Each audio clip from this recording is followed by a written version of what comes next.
chers auditeurs et auditrices, bienvenue à Culture Soccer. Aujourd'hui, émission spéciale entre-saison. On va vous expliquer comment marche l'entre-saison en MLS. Pour ce faire, on a la référence MLS francophone qui est écrite sur le site de la MLS officielle, Mathias Vanas. Bonjour Mathias. Bonjour à tous. Comment vas-tu? Ça va bien, au milieu de la neige. Ouais, je suis dans le même pétrin que toi. On a également, comme à l'habitude, Antoine. Bonjour Antoine. Salut les gars, bonjour. Et un salut de Sicile où il fait 20 degrés et où je me balade en t-shirt. Je pense à vous sous la neige. Donc aujourd'hui, là, on va vraiment parler de toutes sortes de sujets, là, que ce soit le repêchage d'expansion, les échanges, les joueurs libres, la Discovery List.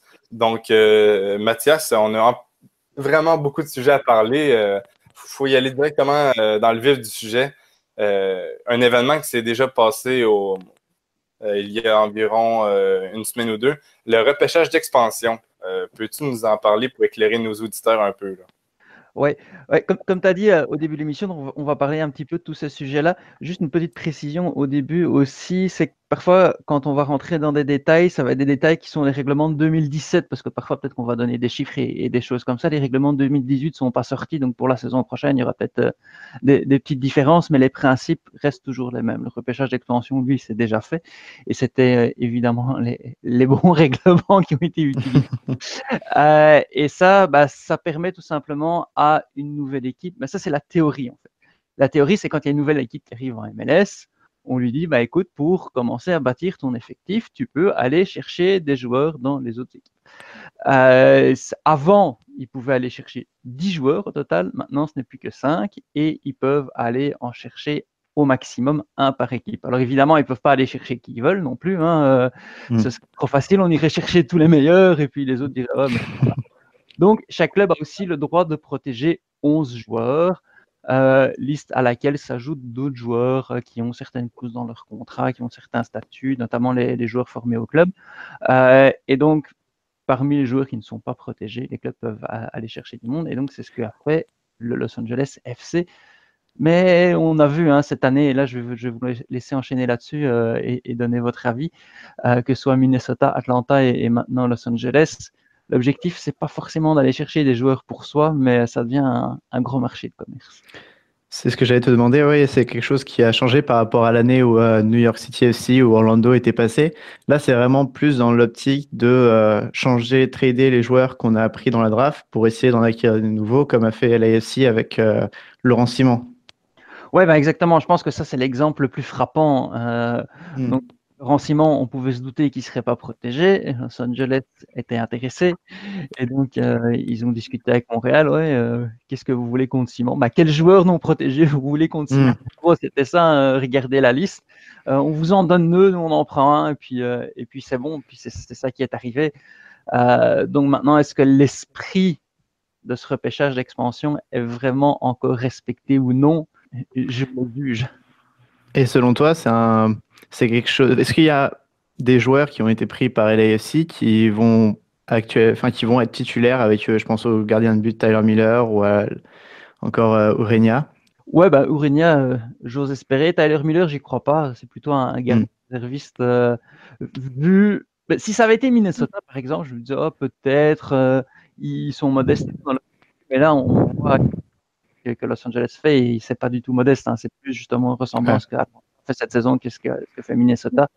Donc, Urenia, oui, normalement, il devrait être titulaire. Il est quand même international castaricien. Il y a des grosses chances qu'on le voit à la Coupe du Monde. Mais à part ça, déjà, il en reste plus que 3. Il y a le gardien Tyler Miller qui, lui, a été réserviste à Seattle. Il y en a 2 donc, qui sont partis à Montréal. Donc, de nouveau, ce serait un peu dans la moyenne, vu les joueurs que Minnesota et Atlanta ont été chercher. Il n'y a pas beaucoup qui sont titulaires. Donc, comme je le disais au début, en théorie, ça sert à commencer à bâtir l'équipe, mais c'est peut-être plus forcément avec les joueurs qui sont choisis. Et ça pose plus non plus l'assise de l'équipe, parce que quand on voit, par exemple, quand Montréal est entré en MLS, ils ont été chercher des joueurs comme Justin Mapp, comme Daviarno. Donc, il y a quand même une différence, une grosse différence. On a vu l'évolution en quelques années, ça a complètement changé. Ah ouais, j'allais te demander, Mathias, si, est-ce que pour toi, c'est quelque chose qui doit rester en MLS, ce genre de cette draft? Parce qu'on a vu que pour pas mal de clubs, c'est problématique car ils veulent, il faut protéger que 11 joueurs et il y a pas mal je pense à Seattle, Osvaldo Alonso n'était pas protégé, par exemple. Et donc, ça crée pas mal de conflits, j'imagine, au sein du club et au sein de l'effectif. Donc, pour toi, est-ce que c'est quelque chose de sain pour la MLS? Disons que vu que l'esprit n'est plus forcément respecté, il faudrait peut-être trouver une autre solution. Parce qu'on voit que les nouveaux clubs, en tout cas 2 sur 3 là, des derniers, Hmm. basent le cœur de recrutement sur du recrutement à l'étranger. On voit Atlanta, c'était avec des joueurs sud-américains. Los Angeles, là, bon, il y a des Égyptiens, il y a des joueurs qui viennent d'un peu partout en Europe. Donc, et même en Amérique du Sud. Donc, honnêtement, est-ce que ces clubs ont besoin de ça? Parce que ça traduit, en fait, ce qu'il faut voir aussi quand on réfléchit un peu plus loin, c'est que ça traduit surtout les progrès de la MLS. Parce qu'avant, les joueurs qu'Atlanta était chercher, que Los Angeles est en train d'aller chercher, les clubs de MLS, les nouveaux, ils ne pouvaient pas vraiment se le permettre.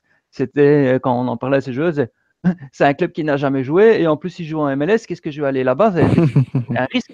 Maintenant, la perception est totalement différente. Donc, ils peuvent bâtir les bases de leur effectif en attirant d'autres mondes. Donc, ils n'en ont plus vraiment besoin. C'est vrai que c'est toujours sympathique de les aider quand même d'une manière ou d'une autre. Maintenant, il faudrait peut-être un petit peu revoir la forme. Oui, c'est vrai, parce que je trouve depuis les dernières années, là, le repêchage d'expansion sert beaucoup plus à donner des ressources aux nouvelles équipes pour pouvoir faire des échanges. C'est vraiment principalement pour ça. Donc. Ou sinon de donner, accumuler du banc là, pour l'effectif. Parce que souvent, les joueurs non protégés sont pas des cadres dans leur équipe. Là. Ben, c'est ça le but de protéger des joueurs. Là. Donc, c'est plus des joueurs de soutien ou d'autres. C'est ça. Ouais, et puis même quand tu as des cadres qui ne sont pas protégés, parce qu'il y en a toujours, tu as parlé d'Alonso, il y avait Beitashour, des équipes, évidemment, des équipes qui vont très loin, qui terminent très haut, comme Toronto, c'est le meilleur exemple, évidemment. Ouais. Ils avaient plus que 11 titulaires potentiels, donc forcément, tu avais quand même des bons joueurs qui sont pas protégés, et ben ils sont pas choisis, comme Ousted de Vancouver, gardien, on parlait, attends, tu as le choix entre le deuxième gardien de Seattle et un type qui a joué plusieurs saisons à Vancouver, et tu vas chercher, pourquoi tu vas chercher le deuxième gardien de Seattle? Donc il y a aussi des considérations salariales, il y a aussi, on est tous d'accord que les 5 meilleurs joueurs qui étaient disponibles au repêchage d'expansion n'ont pas été choisis. Ouais. Il n'y a même peut-être pas un dans la liste. En fait. Dans les 5, il n'y en a peut-être pas, il n'y a même pas un joueur du top 10 de la liste qui a été choisi. Donc voilà. Et d'ailleurs, depuis le début, là, on parle du LAFC. Ils se sont renforcés en allant chercher Walker Zimmerman grâce à de l'argent d'allocation. Je sais que tu voulais en parler de l'allocation. Comment ça marche, cette liste-là? C'est un classement, c'est ça? Oui, c'est ça. Donc, en fait, juste pour expliquer un peu à nos auditeurs, je vous ai envoyé une liste de sujets et elle est dans un certain ordre parce que en pratique, même si il y a pas en théorie, il n'y a pas vraiment d'ordre, mais en pratique, c'est comme ça que le recrutement marche en MLS dans le sens où vous allez voir que plus on va arriver à la fin, moins il y a de critères pour aller recruter un joueur. Et donc, cette liste d'allocation, repêchage d'expansion mis à part, c'est ce qui vient au top de la liste. Donc, c'est des joueurs qui sont déjà prédéterminés que les clubs peuvent aller chercher. Alors, il y a 3 types de joueurs différents dans cette liste-là, qui sont des internationaux américains qui évoluent à l'étranger, qui sont aussi en fait, en gros, juste pour résumer, c'est des gros noms qui ont un lien avec les États-Unis ou la MLS. Donc, il y a les internationaux américains qui évoluent à l'étranger. Il y a des joueurs qui ont évolué en MLS et qui sont partis pour une somme de transfert supérieure à 500 000 $. Et aussi des espoirs américains. Bon, j'allais dire Christian Pulisic, c'est un peu l'exemple qui regroupe plusieurs catégories parce qu'il était déjà dans la liste avant de devenir un nom important dans son club et en équipe nationale. Et maintenant, il l'a dépassé, mais tu as des joueurs aussi qui sont partis comme Andy Nayer, etc. Et donc, les joueurs de cette liste, c'est pas n'importe qui peut aller les recruter.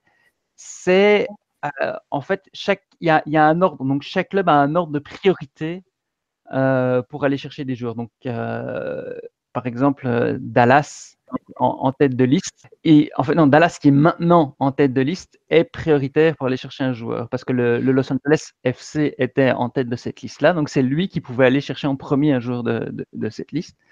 Et il a échangé cette place de tête contre Dallas. Donc, maintenant, Dallas est le premier s'il veut un de ces joueurs-là qui veut y aller.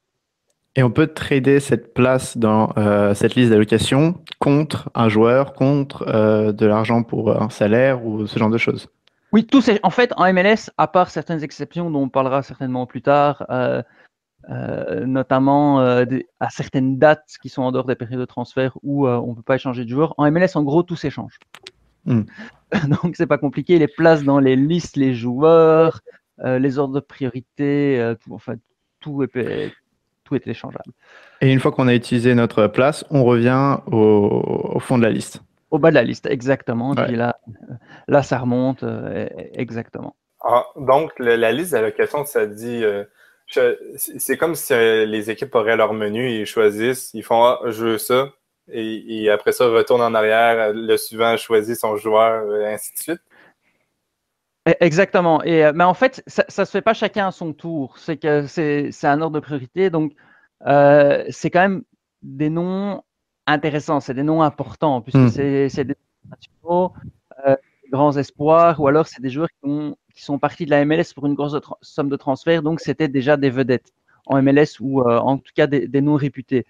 Donc, ça donne exactement une priorité à certains clubs pour aller chercher ces joueurs-là avant les autres. Mais c'est pas, ah tiens, toi qui tu veux, évidemment. Si quelqu'un est intéressé pour aller chercher Pulisic, par exemple, on va passer la liste. Si Dallas n'est pas intéressé, c'est les Galaxy en deuxième, si je ne me trompe pas. Là, on va dire au LA Galaxy, tiens, là, tu peux aller chercher Pulisic. Mais si le LA Galaxy veut Pulisic et que Dallas le veut aussi, Dallas va dire, non, moi, je suis devant sur la liste. C'est moi qui peux aller le chercher. C'est moi qui ai le droit de priorité pour aller chercher. Si je suis cinquième et je veux un certain joueur, les quatre devant moi ont un droit de veto sur ce joueur-là. Exactement. Donc, pour être sûr, parce que, évidemment, parfois, le club qui est devant, il n'est pas intéressé, mais il va faire semblant. Et donc, pour être sûr, c'est toujours mieux de remonter à la première place. À la deuxième, quand même, assez souvent, il y en a qui vont chercher des joueurs aussi assez facilement. Et donc, ça permet aux joueurs d'acquérir quelque chose en échange. Et là, on l'a vu du côté du Los Angeles FC avec Walker Zimmerman. Los Angeles était intéressé par Zimmerman. Ils étaient intéressés par personne sur la liste. Dallas, j'imagine que s'ils ont accepté de remonter à la première place, mais en fait, non, s'ils ont accepté de remonter à la première place, il y a deux options. La première, c'est parce qu'ils sont intéressés par quelqu'un sur la liste, et là, ils sont là, et hop. Donc, ça serait peut-être plutôt eux qui seraient allés voir Los Angeles en disant « Ah, nous, on veut remonter à la première place parce qu'on veut recruter un de ces joueurs-là. Comment on peut s'arranger ?» Mais l'autre option aussi, c'est que Dallas se dit on va faire le même coup que Los Angeles. Quand il y aura un autre club qui serait intéressé à quelqu'un sur la liste, comme nous, on est en premier, on aura une monnaie d'échange, cette place-là, et on ira récupérer un joueur. Vu que ça permet à un club d'aller chercher un très bon joueur, c'est une place qui vaut beaucoup et donc il y a une monnaie d'échange très intéressante. Mais donc c'est quelque chose de assez MLS, c'est le fait que, par exemple, si Pulisic ou Matt Miazga ou un joueur comme ça veut revenir en MLS et par exemple signer avec les Red Bulls, eh bien il faudront que les Red Bulls fassent, même si les Red Bulls et Matt Miazga sont d'accord pour refaire un transfert entre eux, il faudront absolument qu'ils passent par cette liste. Oui, exactement, parce que les Red Bulls ont transféré le joueur pour une somme importante qui est de plus de 500 000 $. Et ça, c'est quelque chose d'important. Si le joueur était parti gratuitement parce qu'il était en fin de contrat, la situation aurait été différente. Mais là, il revient dans son club, certes, mais comme le club a déjà eu les bénéfices du transfert, c'est considéré par la MLS comme si on repartait de zéro. D'accord. Et un autre aspect qui est vraiment MLS, je trouve, là, c'est le right of first refusal. En français, c'est le droit de préemption. Ça aussi, c'est vraiment MLS, hein, Mathias? Ah oui, ça c'est quelque chose dont on ne parle jamais. C'est bien que tu enchaînes là-dessus parce que justement les joueurs qui sont partis pour rien font partie de cette longue liste. Alors c'est ça, droit de préemption, ceux qui n'ont jamais entendu parler. Les juristes qui nous écoutent, ils connaissent parce qu'en fait c'est un terme juridique. Les deux, right of first refusal, se traduit dans le vocabulaire juridique par droit de préemption. C'est pour ça que ça s'appelle comme ça en MLS et non pas une traduction littérale. Et donc ça en fait, pour l'expliquer, c'est comme on dit vulgairement, un club a les droits sur un joueur, même si finalement le joueur n'est pas du tout en MLS et nulle part. Alors, c'est pour quel joueur, ça, ce droit de préemption? C'est des joueurs qui sont, justement, comme tu en as parlé tout à l'heure, qui ne sont pas restés en MLS après être arrivés en fin de contrat. Donc, par exemple, on peut penser à Montréal pour le moment où il y a le cas d'Ambroise Oyongo qui est arrivé en fin de contrat. S'il part pour rien, parce que Montréal n'aura pas touché de somme de transfert, il ne sera pas sur la liste d'allocation, mais Montréal aura un droit de préemption sur lui. C'est peut-être pour ça qu'ils l'ont protégé, c'est pour garder ce droit, en fait, qu'ils l'ont protégé au repêchage d'expansion. Il y a aussi des joueurs qui ont été sélectionnés au Super Draft. Et évidemment, je vais parler de choses, on en parlera plus tard, mais il y a beaucoup de points qui se mélangent. C'est que le droit de préemption, c'est vraiment le deuxième de la liste de recrutement. C'est-à-dire que si un club a un droit de préemption sur un joueur, tout ce qui suit après, en fait, on ne peut pas toucher au joueur parce qu'il y a un droit de préemption dessus. Donc, un joueur qui a été sélectionné au Super Draft, c'est-à-dire c'est une séance de recrutement de joueurs qui sont à l'université, en gros, comme il y a dans les sports américains NBA, par exemple, et qui n'a pas été signé, qui n'a pas signé au club, mais qui a reçu une offre. Là aussi, le club a un droit de préemption sur le joueur. Il y a aussi un processus de découverte de joueurs, on parlera à la fin. Et là aussi, si un joueur a reçu une offre et que finalement l'entente ne s'est pas faite, le club a toujours un droit de préemption sur le joueur. Donc, ce sont des joueurs qui ne sont pas en MLS, mais sur qui les clubs ont un droit. Et donc, si le joueur veut signer en MLS, le club dit non, les droits du joueur m'appartiennent. Donc, il faut négocier avec ce club-là pour avoir les droits du joueur. Et de nouveau, c'est quelque chose qui change, évidemment. Donc, c'est des joueurs qui souvent ne sont pas américains ou ont été échangés pour moins de 500 000, c'est ça? Ça, c'est pour ceux qui jouaient déjà en MLS et qui sont partis, comme Oyongo. Mais la plupart de ces joueurs-là, en fait, c'est des joueurs qui n'ont jamais joué en MLS, qui ne joueront jamais en MLS, qui n'y reviendront pas. C'est des joueurs qui étaient à l'université, qui ont été sélectionnés au Super Draft. Le club a fait une offre, puis finalement, il n'y a pas eu d'entente pour une raison ou une autre. Puis le joueur, il va jouer, je ne sais pas moi, en USL ou quelque part ailleurs. Puis si tout d'un coup il commence à briller dans une ligue inférieure, là le club il dit ah tiens, en MLS il y a peut-être des clubs qui vont être intéressés, mais le club a toujours un droit sur ce joueur-là. Donc si le joueur veut revenir en MLS, il doit soit signer dans ce club-là, soit il faut que le nouveau club où il veut signer trouve un terrain d'entente avec le club qui a un droit sur lui. Et si le joueur ne joue pas aux États-Unis, mais joue en Europe et qu'il veut revenir après, et qu'il avait eu une offre d'un club MLS, et puis qu'il revient après il joue, disons, des divisions de belge ou françaises, et qu'il revient après. Est-ce que là, le droit de préemption joue encore? Oui. Ok. Donc c'est un processus assez varié, c'est un truc qui suit le joueur toute sa carrière. Oui, mais je sais que pour certaines choses, mais là c'est vraiment dans des détails, je suis même pas sûr que c'est publié dans les règlements publics de la MLS. Certains droits sont limités en nombre d'années. Mais là, on rentre vraiment dans des Mais oui, ça suit quand même le joueur. Donc, et de nouveau, ça dépend des catégories de joueurs. Mais c'est très haut en tête de liste parce que ça concerne beaucoup de joueurs et que finalement, c'est un obstacle dès qu'il y a un droit de préemption sur un joueur. Finalement, toutes les autres options de recrutement s'arrêtent. Mais honnêtement, en pratique, ça concerne pas grand monde qui va jouer en MLS parce que soit c'est des joueurs qui sont partis qui ne reviendront plus, soit c'est des joueurs qui n'ont jamais signé et qui ne signeront jamais. Mais on va avancer au prochain point. Est-ce que ces droits de préemption, on peut les échanger? Oui, ça aussi. C'est arrivé d'ailleurs récemment avec Vancouver et Dallas. Je t'avoue que je me souviens plus du nom du joueur, mais en début de saison, c'est ça. Donc, je pense que c'est Dallas qui avait un droit de préemption sur un joueur et Vancouver était intéressé par le joueur, donc ils ont échangé ça. Et donc, ce joueur est du côté de Vancouver. Attends, Anthony Blondel. Donc, ça, c'est le Vénézuélien qui a ensuite signé pas très longtemps, c'est ça?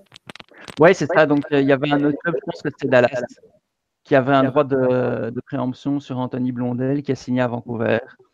Et donc, ça a été discuté entre les deux clubs. Et donc, Vancouver a récupéré ses droits. Et l'a signé. D'accord. Donc, là, on parlait d'échange. Tu voulais parler des échanges et des périodes de transfert nationaux, internationaux, comment ça marche, la MLS avec Oui, les... après, ces concepts un peu plus compliqués, on va arriver dans, je pense, celui qui est le plus simple pour tout le monde, c'est les échanges. Donc, tout ce dont on parle maintenant peut s'échanger, notamment les joueurs. Et donc, ce qui arrive de plus en plus en MLS, c'est que les joueurs sont échangés contre des montants qui sont souvent des montants d'allocation monétaire, soit l'allocation monétaire de base ou ciblée. Ça, je ne sais pas si on aura le temps d'en parler après, ou si ce sera le cadre d'une autre explication à un autre moment. Et donc, c'est simple, c'est que là, on parle vraiment des arrivées de joueurs. Je pense que c'est vraiment le thème principal de l'émission. Et donc, on peut échanger un joueur comme on le voit assez régulièrement en MLS, que ce soit contre d'autres joueurs, contre l'argent, etc. La seule chose qui est importante à savoir là-dedans, c'est qu'il y a des périodes. Alors, il y a une période de transferts internationaux durant laquelle on ne peut pas recruter, qui est la seule en fait, durant laquelle on peut recruter des joueurs à l'étranger. Et depuis quelques saisons, la MLS a décidé d'harmoniser la période d'échange de joueurs avec cette période de transfert internationaux. Donc, un club de MLS ne peut recruter un nouveau joueur ailleurs en MLS ou à l'étranger qu'aux mêmes dates. Et c'est un petit peu plus facile. Est-ce qu'on est à la période de transfert internationaux ou est-ce qu'on est à la période de transfert interne à la MLS? Non, là, tout est au même moment et c'est beaucoup plus facile à suivre. Aussi, une chose qui est très MLS, c'est le fait que les joueurs sont obligés de subir ces échanges. On pense à Laurent Simon qui était assez triste de partir à Montréal. Ils n'ont pas le choix. Exact. C'est un truc qui n'est pas la même chose qu'en Europe. Oui, c'est vrai parce que en fait, quand un joueur signe son contrat, il signe, oui, avec l'équipe, mais surtout, il signe avec la Ligue. Donc, le joueur appartient en sorte à la Ligue, donc il peut aller n'importe où sans qu'il soit avisé. Oui, mais corrigez-moi si je me trompe, quand un joueur signe en NFL, en NBA ou même en hockey ou en baseball, il signe avec le club et non pas avec la ligue, puis il peut être échangé sans avoir son mot à dire non plus. Je t'avoue que je ne suis pas trop les autres ligues US. Ouais. Je suis pas certain également, là, donc... Mais en tout cas, par rapport à l'Europe, c'est un truc qui est différent. Tu voulais aussi parler de joueurs libres. Donc, ces joueurs libres seraient, par contre, ils sont en contrat avec la Ligue, mais n'ont pas de franchise avec lesquelles signer. Ouais, mais en fait, c'est ça. C'est que là, on a parlé de joueurs qui sont soit qui viennent de l'étranger, soit qui sont sous contrat, soit sur lesquels un club a un droit. Alors après, à un moment donné, il y a des joueurs qui arrivent en fin de contrat. Et à ce moment-là, qu'est-ce qui se passe quand un joueur arrive en fin de contrat? En Europe ou en fait dans le reste du monde, c'est facile, le joueur est libre. Point final. Ouais. Là, c'est un petit peu différent. C'est que les joueurs libres issus d'un club de MLS, un joueur en fin de contrat où il y a une option et l'option n'est pas levée, eux, ils ne sont pas vraiment tous libres. Il y a seulement une seule catégorie de joueurs qui est réellement libre, c'est-à-dire qui peut négocier avec le club de son choix. Et ce sont les joueurs qui ont au moins 28 ans et qui ont au moins 8 ans de service en MLS. Et donc, ceux-là, ils peuvent négocier finalement avec qui ils sont vraiment libres comme un joueur en fin de contrat en Europe ou ailleurs. Les autres ne le sont pas. Et là, c'est des choses qu'on va détailler par la suite. Ouais, mais on n'a pas beaucoup, j'imagine, des joueurs de plus de 28 ans avec 8 ans de contrat. Ça va être assez... Enfin, pour tous les autres, comment ça marche? Pour les autres, comment ça marche? Là, de nouveau, on a 3 catégories de joueurs. Donc, on a les joueurs libres. Et ensuite, on a la première catégorie qui est, on va dire, donc les joueurs libres, vous comprenez que c'est un peu l'élite. Après, on a, je fais ça la classe moyenne, de joueurs qui peuvent être repêchés. Donc, dans le repêchage ou le processus de repêchage, il y a lieu, c'est ce qu'on appelle le re-entry draft en anglais. Dont la première, ça se passe en 2 étapes. La première étape a eu lieu vendredi 15 décembre. La deuxième, c'est le vendredi 22 décembre. Et ça, c'est pour les joueurs qui ont plus de 23 ans et plus de 3 ans d'expérience en MLS. Est-ce que tu as des exemples de joueurs qui ont été repris pendant cette re-entry draft? Oui, à un moment donné, DC United s'est complètement renforcé, et notamment en allant chercher Fabien Espindola. Pour Montréal, je pense aussi à Hassan Aniassi quand il est parti de Montréal. C'est comme ça qu'il a été recrutés par San José. D'accord. Donc c'est ça, c'est des joueurs qui ont quand même un petit nom en MLS sans être des vétérans. Et les joueurs, parce que souvent dans ce repêchage-là, il y a peut-être une dizaine de joueurs qui vont être pris. Qu'est-ce qu'on fait avec les autres? Oui, ça c'est autre chose. Donc, déjà, je vais expliquer comment se passe ce repêchage. Lui, c'est une liste. Donc tous les clubs ont un ordre et chacun dit je veux un joueur ou oh, non, j'en veux pas. Puis après, tous ceux qui ont choisi, ils peuvent encore en choisir un autre après jusqu'à ce que tout le monde ait passé son tour. Et ce repêchage se passe en deux étapes. La première étape, le joueur arrive avec son contrat. Lors de la deuxième étape, le club et le joueur peuvent renégocier les termes du contrat. Donc ça, c'est un petit peu différent. C'est pour ça souvent qu'il y a plus de joueurs qui sont choisis à la deuxième étape qu'à la première. Mais ça reste quand même des noms intéressants.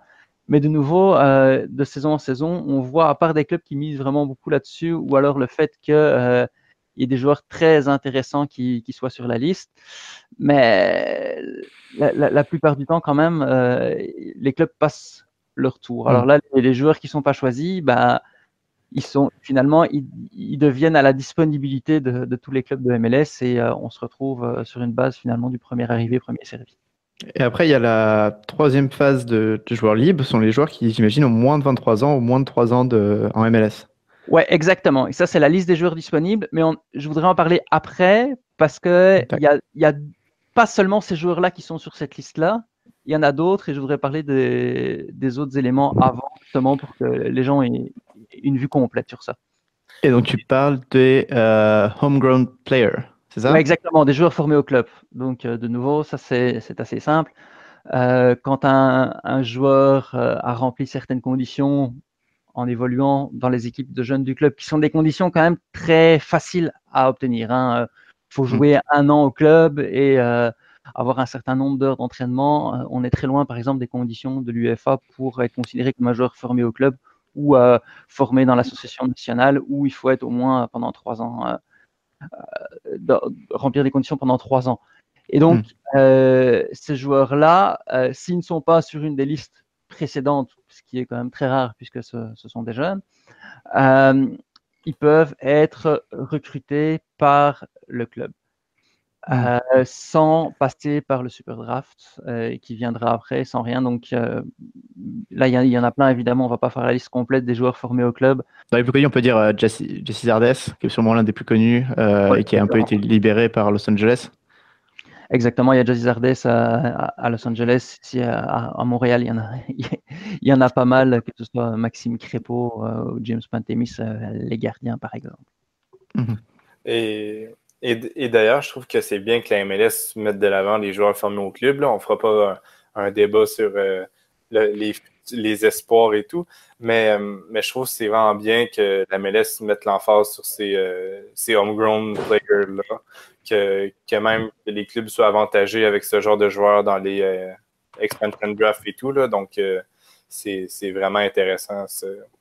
Oui, c'est ça. Et puis, il ne faut pas oublier que c'est quand même encore assez récent, les écoles de jeunes en MLS. Donc, j'ose espérer, mais ça, c'est vraiment un vœu personnel, que les critères dont on parlait tantôt vont se resserrer, alors qu'on va avoir 2 catégories de joueurs formés au club, des joueurs qui remplissent ces catégories-là, et puis d'autres qui remplissent des catégories peut-être un petit peu plus strictes, et qui, eux, donneraient encore plus d'avantages en fait, de façon différente à leur club. Je donne un exemple, évidemment, c'est un truc qui est dans ma tête et seulement dans la mienne, mais imaginons qu'un joueur formé au club qui a été durant ces 3 dernières saisons avant de signer en MLS dans le club directement, donc en équipe réserve ou en équipe de jeunes, à ce moment-là, lui, il a un statut, on va dire, joueur formé au club senior, comme aiment bien dire les Américains, avec les statuts junior et senior, et que lui, par exemple, il ne compte pas dans le budget salarial du club, et que si un jour, et qui ne compte finalement dans aucun règlement, que si un jour il devient joueur désigné, parce que c'est une grande vedette, il ne compte pas comme joueur désigné, et vous imaginez l'énorme avantage que ça pourrait procurer. Oui, en effet. Mais par exemple, il y a des jeunes joueurs qui sont des fois même meilleurs que ces homegrown players-là, mais qui n'ont pas eu la chance d'être formés dans une académie MLS. Ils sont souvent repêchés lors du Super Draft. Ouais, exactement. Et eux, ils sont recrutés au Super Draft, euh, qui est en fait la séance du début de l'année où on ouvre surtout les portes aux joueurs qui ne sont pas encore professionnels et qui sont inscrits dans les universités américaines. Parce qu'il y a quand même encore, en fait, au départ, à la base, en MLS, il n'y avait pas d'équipe de jeunes. Il y avait juste l'équipe première. C'était pas des clubs, c'était des franchises avec des équipes, des machins comme ça. Maintenant, ça s'est développé, c'est devenu des clubs à part entière. Mais il y a quand même encore beaucoup de joueurs qui évoluent en NCAA. Et ceux-là, donc s'ils n'ont pas joué pour une équipe de jeunes et qui ne remplissent pas les critères de joueurs formés au club, ils passent par le Super Draft pour être recrutés. La plupart de ces joueurs, c'est des joueurs qui ne sont plus admissibles pour jouer dans le championnat universitaire, mais il y a aussi des joueurs de ce qu'on appelle génération Adidas. Et ça, c'est les meilleurs joueurs des universités qui n'en sont pas encore à leurs dernières années d'études, mais que la MLS considère comme déjà prêts, ou que des clubs de MLS considèrent comme déjà prêts à entrer en MLS. Donc, eux, ils reçoivent une bourse aussi qui leur permettra de finir leurs études, parce qu'il y a beaucoup de joueurs qui, c'est un peu le système américain, hein, ils reçoivent une bourse pas pour étudier, mais pour faire du sport. Et à côté de ça, ils remplissent des études, mais s'ils jouent en MLS, ils jouent plus dans leur équipe universitaire. Donc la bourse, bah, ouais, mais tu joues plus pour plus ta bourse, mon garçon. Hein. Et donc ça, c'est compensé par le système Génération Adidas. Et ce système Génération Adidas aussi, il va chercher quelques espoirs des équipes nationales américaines qui sont pas forcément en NCAA. Parfois, tu en as qui sont pas encore à l'âge d'aller à l'université, mais qui ont déjà peut-être le niveau pour jouer en MLS. Et donc, ces joueurs-là, ils reçoivent aussi ces bourses et ils peuvent aussi être recrutés via le Super Draft. Et ils ont évidemment un statut spécial, ces joueurs-là. Et comme c'est des talents précoces, on en parle déjà avant le début de l'année, avant ces noms-là sont déjà parmi les favoris pour être recrutés en premier. Un truc qui est important juste pour que nos auditeurs comprennent pourquoi il y a une super draft, parce que c'est quand même un truc qu'on n'a pas eu tout en Europe, et ça pourrait paraître bizarre de ne pas être formé au club. C'est juste aussi que c'est quelque chose de culturellement très américain et que tous les autres sports américains des grosses ligues ont le même système de formation de joueurs, c'est-à-dire que les joueurs vont à l'université pour être formés et rentrent dans les ligues après via des super drafts. Oui, parce que dans les autres championnats, les clubs n'ont pas leurs équipes de jeunes. Une question sur un joueur. Étant pour Seattle, il y a l'exemple Jordan Morris, qui, lui, a été formé à Seattle, puis est parti à l'université, a joué la NCAA, puis a été choisi dans la Super Draft. Est-ce que pour lui, il y avait, par exemple, une sorte de droit de péremption ou une sorte de droit de priorité pour Seattle, vu qu'il avait fait ses classes de jeunes au club? Ça, c'est une histoire un petit peu compliquée. Je me souviens qu'il y avait des gros débats sur est-ce qu'il peut signer comme joueur formé au club ou est-ce qu'il doit passer par le Super Draft. Je t'avoue que je me souviens plus exactement. Au final, il a signé comme homegrown player. Exactement. Mais je sais pas, mais il a quand même été pris via, je crois, la Super Draft. Ouais, mais justement, c'est pour ça qu'on a abordé ces sujets-là dans cet ordre-là, parce que on disait en début d'émission que tout ça concerne un ordre de recrutement. Et le cas de Jordan Morris que tu évoques est une réponse claire à ça, puisque un joueur formé au club ne doit pas passer par le Super Draft, puisqu'on a évoqué d'abord les joueurs formés au club et ensuite le Super Draft. Et donc, Morris répondant aux critères de joueurs formés au club, on s'arrête là et lui rentre dans cette catégorie-là et les catégories suivantes finalement ne le concernent. Même s'il fait une carrière universitaire pendant quelques années avec Stanford. Ok. Et est-ce que tu as des exemples de joueurs qui seraient passés par cette génération Adidas, justement, parce qu'elle est plutôt récente? Il y a Jack Harrison de New York City, par exemple, qui lui, oui, il est anglais, mais il était arrivé aux États-Unis, il étudiait là. Il y a Christian Roldan. Il y a donc ça, c'est des noms un peu connus qui ont été recrutés récemment. Du côté de Montréal, il y a eu Eric Miller qui, lui, je pense, avait encore une année d'études à faire. On se souvient ainsi, par exemple, à Montréal, il y en a un qui est quand même très très connu, c'est Andrew Wenger, qui lui continuait ses études parallèlement à son arrivée à l'Impact, puis postait régulièrement d'ailleurs des travaux, parce qu'il faisait des travaux sur le soccer. Et donc, il postait certains extraits de ses travaux sur le site de son université, et les supporters montréalais, il y en a qui suivaient un petit peu ça sur Internet. Donc c'est quelque chose qui marche bien en tout cas. Au vu des noms évoqués, c'est plutôt une bonne chose. Bah, c'est une bonne chose, surtout dans la mesure où on se rend compte de plus en plus que si tu attends la fin de tes études, donc tu arrives à jouer en MLS à 22-23 ans, c'est qu'à un moment donné, la plupart des jeunes joueurs de MLS avaient cet âge-là. Regarde dans tous les grands championnats, si tu veux être dans les meilleurs championnats au monde, si tes plus jeunes joueurs, tes plus jeunes talents ont déjà 22-23 ans, alors qu'ailleurs, ils en ont 17, 17, ouais. ouais, c'est ça. Donc, tu as vraiment beaucoup de retard à l'allumage. Si tu commences à être pro à 22-23 ans, moi, je me souviens quand j'étais jeune, j'étais en Belgique, puis mes amis qui avaient des espoirs d'être pro, eux, ils disaient si je suis pas pro à 22-23 ans, c'est la limite. À ce moment-là, bah, j'arrête et j'abandonne mes rêves. Donc, c'est l'âge où dans d'autres pays, on abandonne, alors qu'ici, c'est l'âge où on commence. C'est comment sont sélectionnés les joueurs qui sont dans la Super Draft, les joueurs des universités, parce qu'ils ne sont pas tous pris, j'imagine. Non, c'est ça. Alors, de plusieurs façons, mais au bout du compte, ça revient au même. Ils sont sélectionnés par les clubs et par un recruteur interne à la MLS. Et notamment, lors de l'évaluation annuelle, il y a une évaluation annuelle de joueurs qui se tient, ce qu'ils appellent en anglais le combine, qui se tient quelques temps avant ça se tient en début janvier et le Super Draft est mi-janvier. Et à ce moment-là, bah, les clubs regardent les joueurs et disent tiens, bah, ces joueurs-là sont intéressés, ils ont le niveau, etc. Ils pourraient donc à ce moment-là, bah, il y a une liste qui est dressée de joueurs qui sont admissibles au Super Draft. En plus, et c'est pas le même numéro, c'est pas le même nombre de joueurs chaque année. Je t'avouerais que je ne sais pas, mais je pense pas, non, ça me surprendrait. Mais ça tourne toujours plus ou moins autour de la même chose. De toute façon, il en faut assez pour sélectionner tout le monde. Il en faut pas trop, sinon ça sert à rien. On sait qu'il y aura beaucoup de déçus, mais je pense que bon, bah, les clubs devraient se reliste, puis en fonction peut-être aussi de qui se retrouve sur la liste de tous les clubs. Donc forcément, ça fait qu'il y a plus de doublons et un total plus bas. Puis c'est ça, mais c'est vraiment des entraîneurs, des techniciens de la MLS et des clubs qui restent une liste de joueurs qui sont potentiellement intéressants et donc qui pourront être recrutés par celui-là. Parce qu'il ne faut pas oublier que les joueurs qui sont au Super Draft, une année, comme c'est après la fin de leurs études, bah, l'année suivante, ils n'y sont plus, puisqu'ils ne sont plus à l'université. Donc, ils sont à passer à travers cette clause-là et donc ça réduit leurs chances d'être recrutés.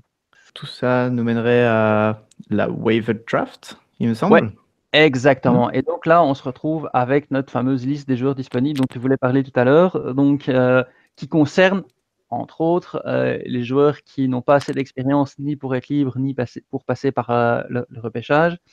Et donc, ils se retrouvent sur cette liste de joueurs qui concerne aussi en cours de saison les joueurs qui ont été écartés par leur club. Donc, tu vois un petit peu, c'est vraiment les joueurs dont plus personne veut et qui n'intéressent pas énormément de monde. Tu as aussi des joueurs universitaires mais ça c'est très rare, c'est vraiment l'exception exceptionnelle, mais c'est prévu par le règlement, qui étaient absents du Super Draft, mais que la Ligue estime mûr pour un contrat MLS, mais qui, je sais pas, ils ont oublié de s'inscrire ou on sait pas trop quoi. Et donc voilà. Il y a aussi d'anciens joueurs de MLS sur qui l'équipe a un droit de préemption dont elle décide de ne pas se prévaloir, pardon. Et qui dit bon ben j'en veux pas de mon droit sur le joueur, donc le joueur se retrouve là-dessus sur cette liste-là aussi. Tu as des joueurs qui ont été sélectionnés au Super Draft mais qui ont reçu aucune offre d'un club, donc eux ils se retrouvent sur cette liste-là aussi. C'est ce finalement. C'est la dernière étape de tout, donc c'est vraiment.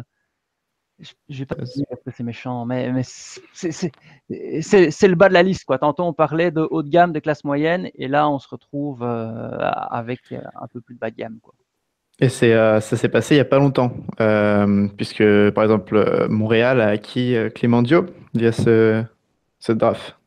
Ouais, exactement. Alors Clément Diop, lui, c'est ça qui est un peu particulier lors de cette séance-là, c'est que en fin de saison, il y a les joueurs qui sont arrivés en fin de contrat et qui ont très peu d'expérience en MLS, mais qui peuvent quand même avoir fait leurs armes d'une autre manière, pas en club, mais généralement, c'est plutôt avec une équipe nationale. Et donc, Black Lemian Diop est quand même international sénégalais. Il était toujours repris pour les éliminatoires de la Coupe du Monde. Et donc, c'est comme ça que Montréal a réussi à le recruter. Donc, ça, c'est peut-être un petit peu pour le moment le défaut du système, vu que la MLS regarde juste dans sa cour. C'est que tu as des joueurs qui sont jeunes et qui ont quasiment aucune expérience en MLS, mais qui ont un statut, on va dire, entre guillemets, exceptionnel pour cette liste de joueurs disponibles. Et bon, de temps en temps, il y en a un, mais bon, de nouveau, c'est rare. Et là, il faut vraiment dénicher la perle rare en se disant personne ne veut lui, mais pourquoi ils se trompent tous? Moi, je vais vous dire que. Ouais. Mais bon, c'est rare. Et ça arrive aussi en saison, hein. Donc là, tu dis ça a eu lieu récemment, mais quand un club écarte un joueur en cours de saison, il y a aussi un appel conférence pour dire qui en veut ce joueur-là. Parce que j'allais dire, cette année, il n'y a que 2 joueurs qui ont été pris pendant cette waiver draft. Donc, est-ce que c'est quelque chose du coup qui est assez utile ou c'est juste parce qu'il faut le faire? Oui, c'est parce qu'il faut le faire parce que de nouveau, vu que c'est le dernier élément en bas de la liste, c'est tous les joueurs finalement qui entre guillemets appartiennent à la MLS ou veulent jouer en MLS, vu qu'ils ne sont pas libres, puisque le processus pour les joueurs libres, on l'a expliqué, ils n'ont pas le droit de négocier avec qui ils veulent. C'est les clubs qui gouvernent finalement, qui décident qui jouent chez eux ou non. Et donc, il faut bien un processus pour que les clubs décident s'ils veulent de ces joueurs ou non. Donc, finalement, c'est le reste, quoi. C'est le reste du paquet. Et il y a une liste, il y a un ordre pour cette waiver draft aussi. Oui, un ordre de sélection, oui, exactement. Mais généralement, je ne vais pas les faire pour chacun parce que parfois ça diffère un petit peu. Mais généralement, l'ordre de sélection, c'est les derniers du classement qui choisissent en premier et inversé. On serait rendu à la fin de la liste, la Discovery List. Est-ce que c'est ton dessert? Est-ce que c'est pour ça que tu l'as mis en dernier? Non, parce que là, on se dit, tiens, on a tout. On a tout pour tous les joueurs qui pourraient jouer en MLS. Ouais, mais si Messi veut jouer en MLS, tu crois que c'est au club de l'appeler et dire hey Lionel Messi, tu viens jouer en MLS? Non, c'est pas aussi facile que ça. C'est que chaque club a une liste qui s'appelle la liste de découverte de joueurs. C'est le processus de découverte de joueurs, même si je pense pas que découvrir Messi soit vraiment le terme. Un exploit. La MLS l'appelle comme ça. Et donc, si la MLS veut recruter un joueur qui n'entre dans aucune des catégories dont on a parlé précédemment, il doit le mettre sur une petite liste et fournir sa liste à la MLS. Et évidemment, il arrive de temps en temps qu'un joueur soit sur plusieurs listes. On l'a vu notamment avec Didier Drogba, qui était sur la liste de Montréal et sur la liste de Chicago. Et là, c'est le club qui a été le premier à dire moi je veux ce joueur-là, qui est prioritaire. Donc c'est pour ça que Montréal a dû céder un certain montant à Chicago, puisque Drogba voulait jouer à Montréal, mais c'est Chicago qui était prioritaire.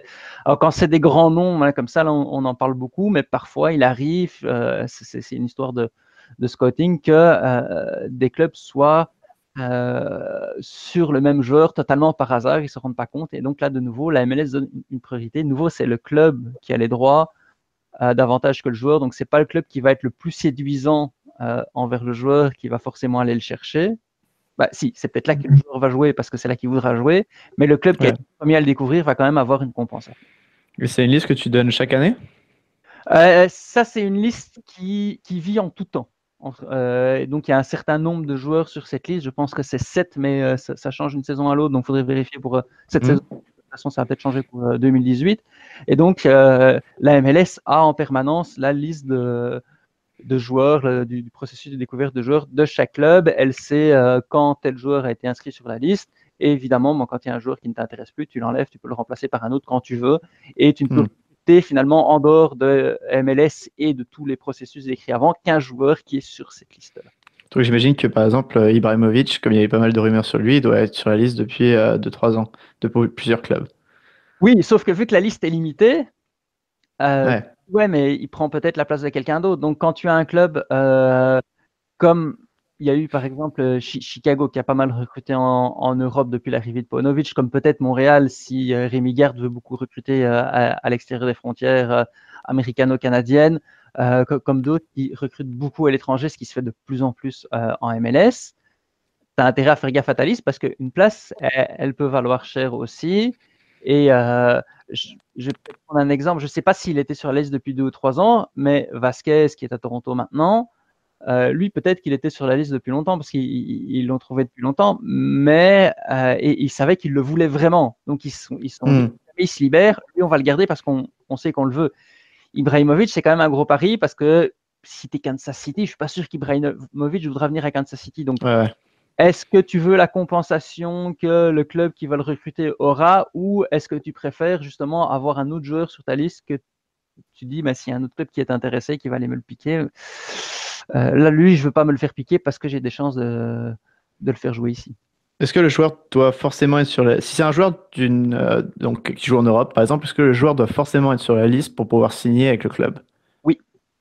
Ok, donc c'est-à-dire qu'ils doivent modifier leur liste, disons, 24 heures avant le transfert pour pouvoir faire le transfert, si c'est un gars qui n'est pas forcément super connu.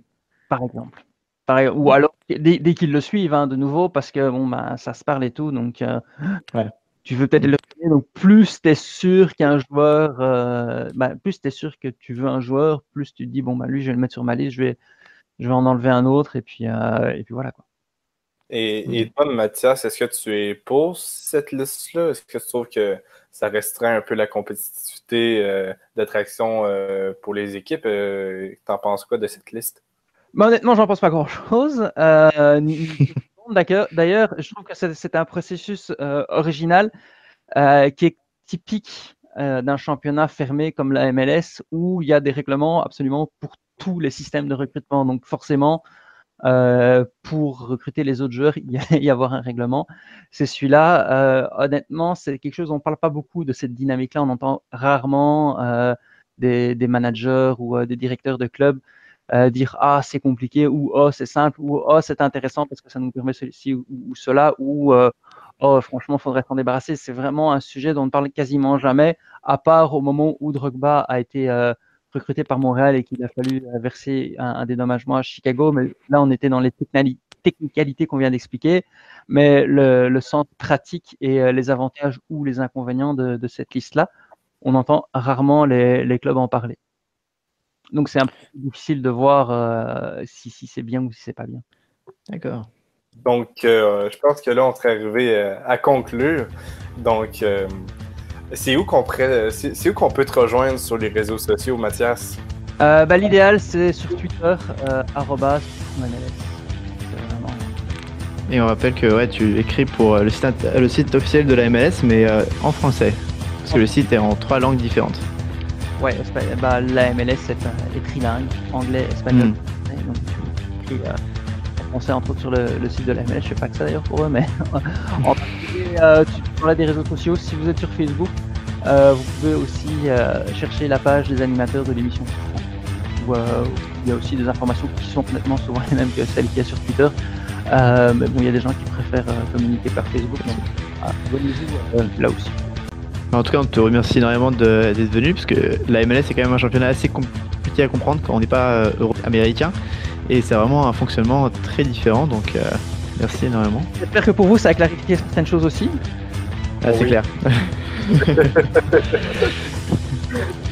C'est que si ça vous a clarifié des choses, je pense que pour les auditeurs aussi, vous êtes entre guillemets le représentant.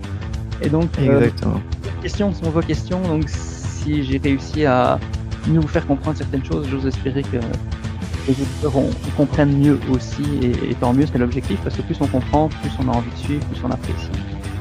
Et puis comme c'est des choses qui sont toujours échangées on va toujours les transferts échangés contre ce genre de termes techniques, ça sera beaucoup plus simple de suivre l'évolution de son club grâce à cette petite explication.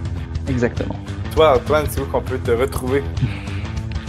Vous pouvez me retrouver sur Twitter, @Antoine Latran, et les articles qui sont sur Lucarne Opposée, où vous pouvez aussi trouver ce podcast, ainsi que tes articles, Anthony. En effet, et vous pouvez me retrouver sur Twitter à Anthony MLS. Donc, également, je vais faire un petit coup de pub pour Lucarne Opposée. Notre podcast est dessus, d'ailleurs, depuis tout récemment. Le magazine numéro 1 est encore disponible, donc n'hésitez pas. C'est un très beau cadeau d'après Noël, puisque toutes les livraisons vont être passées. Même, je pense que l'épisode va être diffusé après Noël. Donc, c'est un beau cadeau du mois de janvier. Est-ce que le magazine de Lucarne Opposé peut être facilement commandé quand on réside au Québec ou en Amérique du Nord? Oui, c'est avec l'offre Europe. Vous avez juste à commander avec l'offre Europe, qui est une offre un petit peu plus dispendieuse, mais c'est pour les personnes hors France. Et il y a un super article sur Beckham, sur MS. Effectivement, l'impact que Beckham a eu sur la MLS. Donc, merci encore Mathias et Avec plaisir. à la prochaine. On vous retrouve à la prochaine émission. Ouais.